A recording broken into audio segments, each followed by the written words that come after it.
Hi, I'm DrDeb, and welcome to episode 13.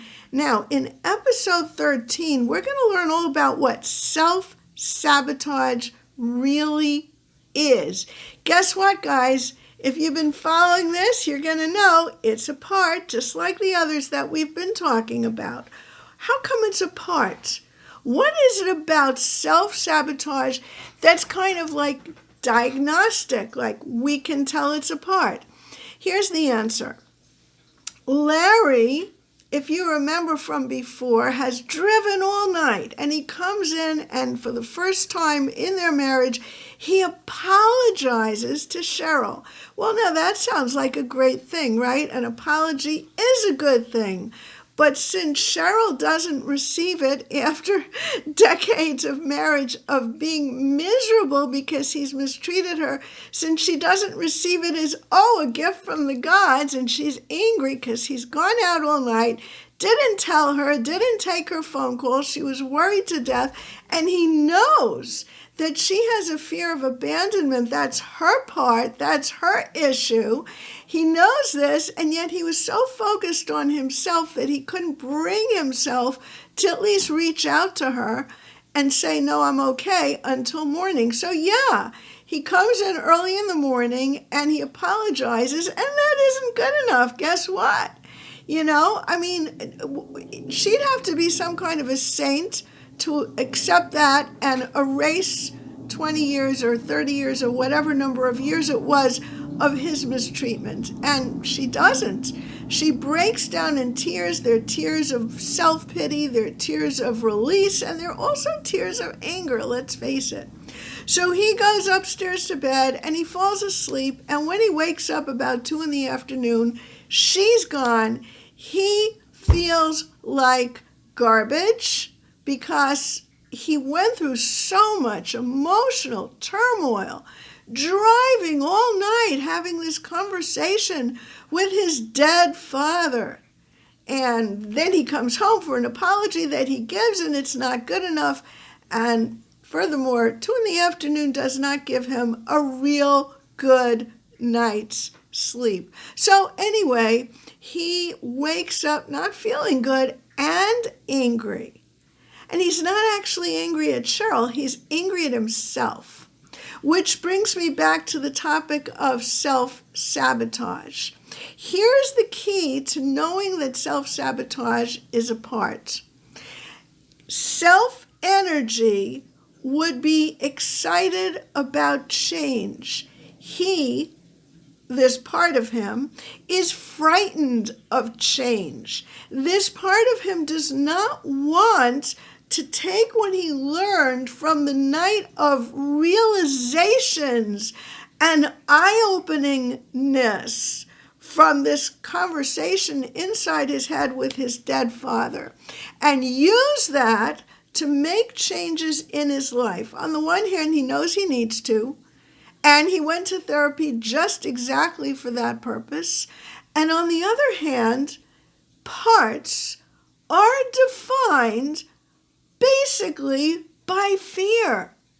They came into a person's life, yours and mine, we all have them.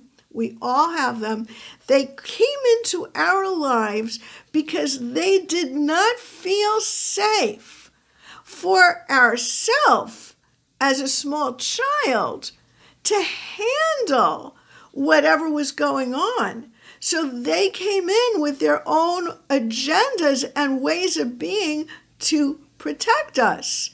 And from the logic of a small child, it works because you get through childhood somehow that way. From the logic of a grown-up, it no longer works because, it's not self. Self has too many wonderful abilities that aren't being used. So, of course, parts are just sort of like walking on crutches, doing the best they can to help us get through. So Larry, at some level, now knows that. He's been to therapy for some time. He knows that. But yet, in spite of knowing that, here's how the self-sabotaging part works. It starts bringing everything into question. Not only is he angry at himself for having apologize, which really was the right thing to do. Even if she wasn't going to accept it, it was still the right thing to do. You don't apologize with a goal in mind. That's an agenda, right? You apologize because it's right. You owe someone something for what you did, and you have to apologize. But instead, his position is now questioning, not only feeling bad and angry at himself, but questioning everything he learned in that long night drive, trying to understand his role in life, that he was pushed into something by his father that may not be who he is and what he wants and where he wants to go. And he's starting to realize all that, and now he's questioning it. Hey, what's going on here? Because that questioning process is really just a trick of this sabotaging part to bring him back away from change. Change would be too much for him. Change would be something that he really shouldn't have according to the part that doesn't want change because, as I'm saying, it doesn't believe in the self's ability to handle life. See, that's the whole reason parts came into our existence.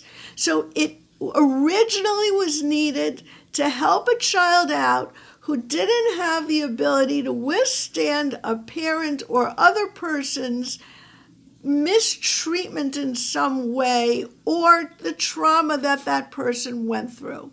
And so these parts came up as ways to just cope. Great.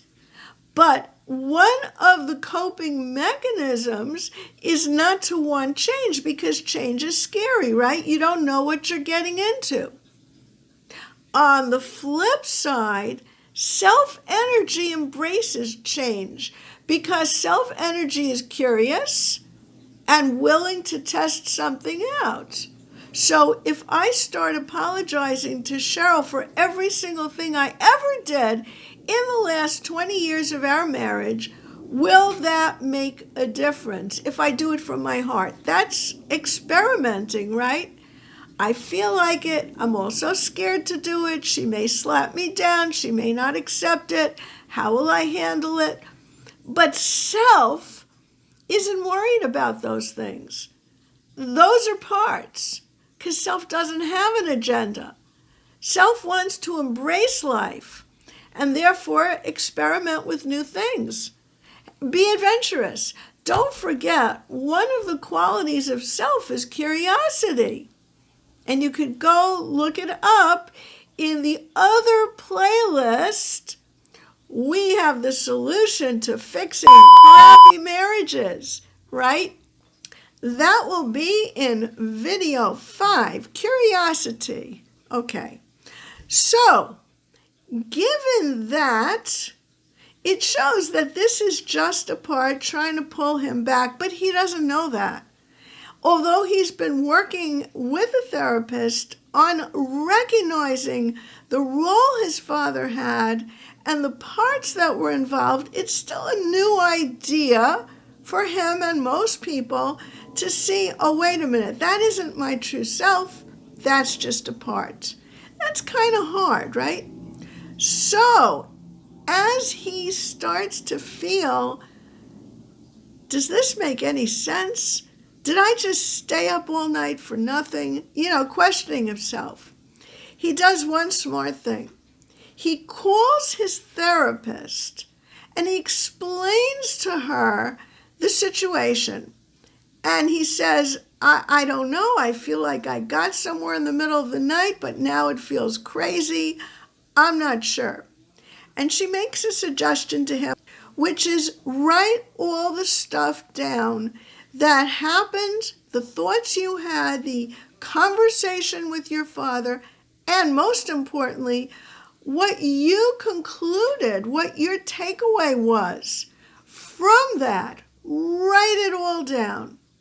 And so Larry goes and he goes back upstairs. He sits down at his desk over there and he starts writing, and writing. So let me cut a little and explain why journaling is such an amazing tool. When a person has experienced trauma of any kind, here is one of the things that can happen. A person starts to become very aware of bodily cues that don't feel good, and they may lose contact with the outside world in the sense of what I call, and many therapists call, reality testing. So, what happened the night that Larry was driving was, in a sense, a night of reality testing. Instead of simply being pushed, as he always had been, by this mental, not image so much, but feeling of his father and his father's voice inside of him pushing him, which turned into an inner critic. Instead of that, he stepped back a little bit to question the inner critic in terms of questioning his dad. He literally was feeling as if he was questioning his dad. Now, that really is reality testing, because stepping back from those internal stimuli, those voices inside of his head, and questioning it, that is really trying to get a dose of reality, So what happened there is that he got it, and then this part kind of shoved away what he learned by having the therapist ask him to start journaling and writing it all down. What she was doing for him was keeping hold of this other version of his life, which he felt was really getting closer to reality at the time. And then he could let it go. He didn't have to think about it.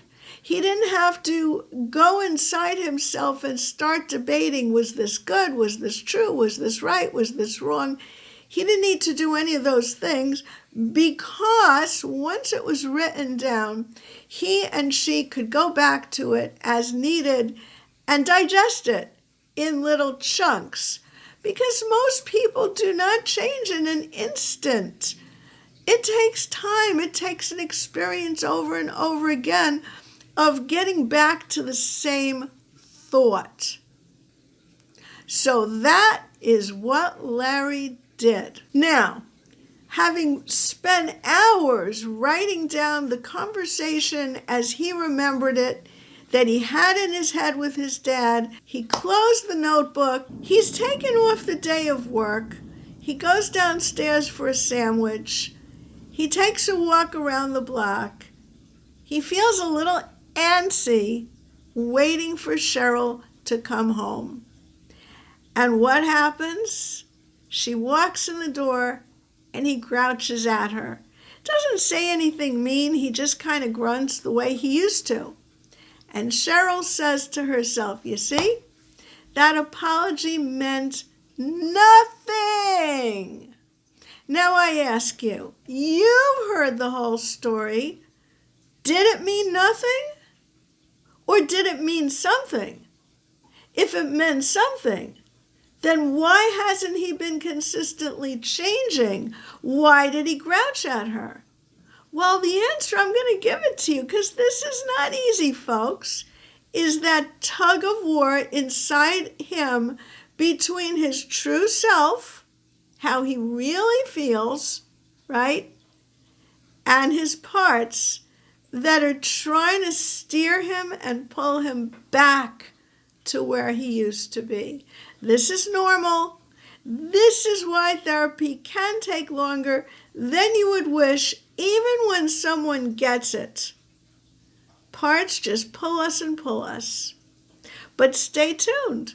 We will get to this next.